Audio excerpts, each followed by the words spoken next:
Ito nga pala mga lods yung ginawa kong mini guppy farm dito lang sa gilid ng bahay namin.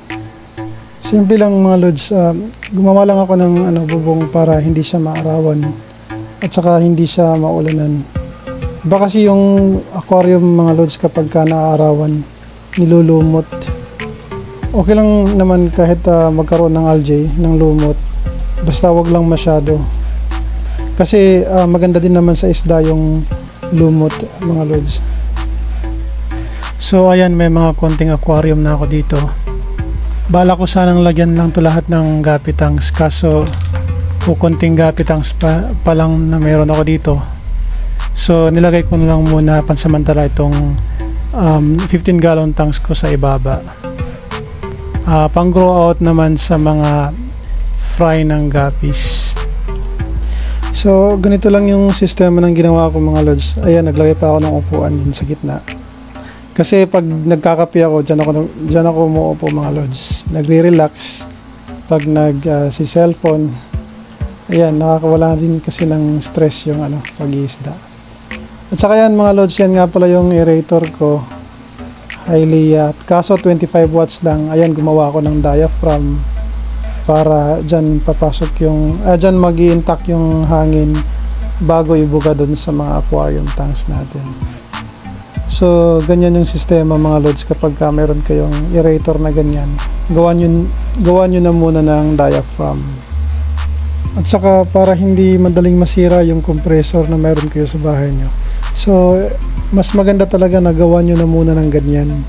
Madali lang gawin yan mga lods kung may mineral empty bottle naman kayo doon tulad ng ganyan, yung ganyan sa akin, kasi mas maganda kung malaki talaga. At kung may epoxy kayo ay pwede na kayong gumawa ng ganyan. So yan nga pala mga lods, naglagay rin ako ng ilaw dyan. At ito naman yung saksakan niya, yung adapter niya para umilaw. Yung charger lang mga lods ng mga old model na mga cellphone, yung mga keypad. Tsaka naglagay din ako ng female, iwan ko kung anong tawag dyan, na pang connecta naman sa adapter para umilaw yung LED lights natin. So ayan mga lods, mula dyan sa compressor na yan papasok yung hangin doon sa diaphragm, then lalabas siya dyan sa PVC na dimedya, yung blue pipe na yan. Tas gumawa ako ng gate valve, naglagay ako ng gate valve para dun sa hangin na papasok sa silicone hose papuntang aquarium natin mga lods. So ganyan lang. Ayan, naglagay pa ako ng another PVC dyan para sa kabilang banda naman na mga guppy tanks ko. Ayan mga lods, meron pa akong hatchery dyan, hatchery ng BBS. So ganyan lang mga lods. Tas ayan, gate valve po, ipinakita ko sa inyo yung gate valve. Gate valve po yan ng hangin mga lods, punta dun sa aquarium natin. Ayan, tas may T-connector pa ako kasi para naman mahati yung yung hangin dun sa mga tanks. So ganyan lang mga lods.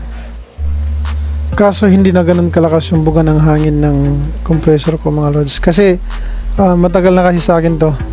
Nabili ko to since since pandemic pa, way back 2021 yata. So yan nga pala mga lods yung hatchery ko para naman sa BBS. May mga maliliit na fry na kasi ako dito na kailangan kong pakainin ng BBS.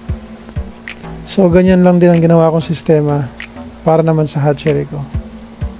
Itong video nga pala mga lods ay sa mga hindi pa nakakaalam kung paano gumawa ng setup sa guppy tanks, sa guppy farm.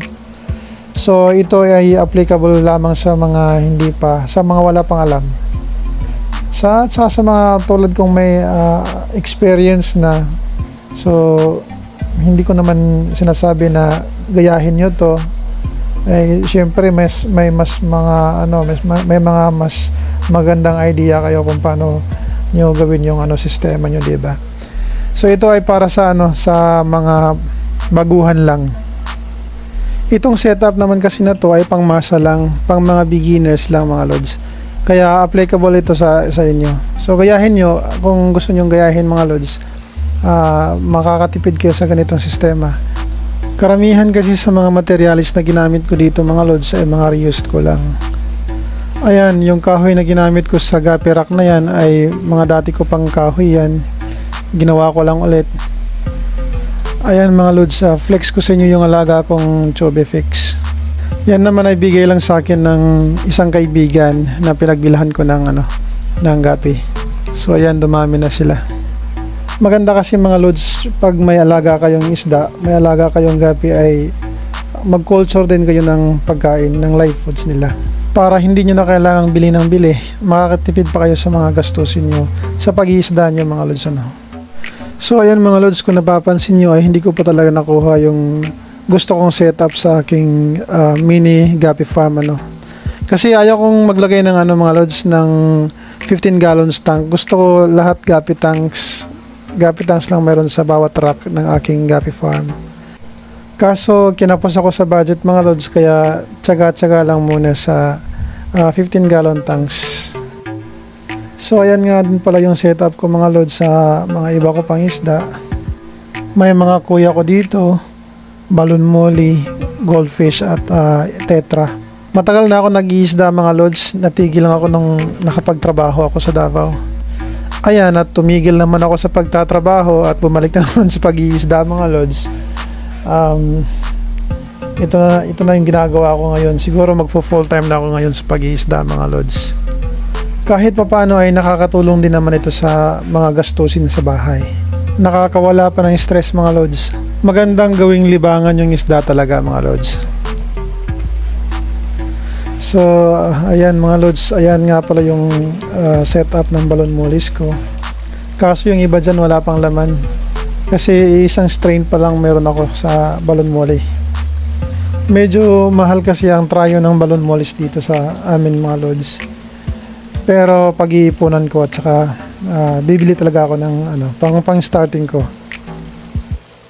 So yung kabilang banda naman doon ay mga alaga kong koi. Ayan, medyo malalaki na sila. At dito naman mga lods ay mga alaga kong goldfish. May mga rancho dyan. May mga oranda naman. Medyo maliliit pa lang sila ngayon. Pero mabilis naman lumaki yan mga lods. At dito naman yung mga gapis ko. Ayan. Konting gapis pa lang meron ako mga lods, kasi kakabalik ko pa lang mag-isda. So pupunuin ko to ng mga gapi tanks dito, tsaka tatanggalin ko tong mga 15 gallon tanks, itong 24 by 12 by 12 na mga aquariums. Lalagay ko, papalit ko dito is itong mga ganitong gapi tanks lang talaga. So yun lang mga lods, shinare ko lang naman, baka sakaling matuwa kayo sa video na ito at sana may natutunan kayo kahit paano. Pa-follow naman po sa Facebook page ko at sa YouTube channel ko na rin. Maraming salamat sa panonood mga lods. Hanggang sa muli, God bless and have a nice day.